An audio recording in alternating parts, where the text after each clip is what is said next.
住伫咧台湾的新移民是愈来愈多，一寡新移民离开故乡来到台湾是地头青疏。政府真侪照顾新住民的政策当中，其中一项就是台语的见习班，透过语言的学习，和生活沟通无问题，也会当熟悉到台湾文化。学生认真对台顶的老师一字一句咧练习，不过真足看，因拢是来自无共国家的民众。朋友到你的家里拿水果出来，这一家就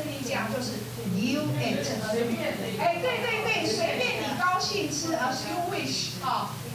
学生有为东南亚国家来的，嘛有美洲国家的。老师用流利的英语、华语和台语透南咧讲，上课气氛活泼佮趣味。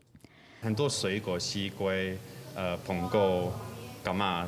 这种就是个别的一些水果。应该是说印象最深刻就是学到那个搞炸，然后就是隔天就可以跟我太太阿公可以打招呼说搞炸。树林区公所为10多年前开始举办各种辅导新住民的生活课程，即个透过教学新住民日常生活中接听到的台语，也佮有会用到的沟通技巧，互因会当较紧适应伫台湾的生活。伫咧台湾生活，其实咱的台语嘛是真重要的沟通的工具，所以互阮就规划这个闽南语的课程。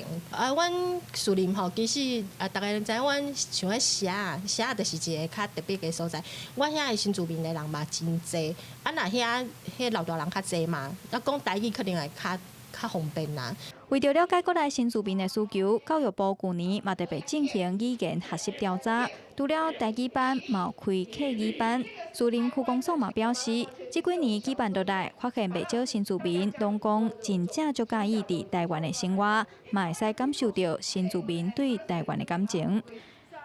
记者杨淑晴、高宗仁台北报道。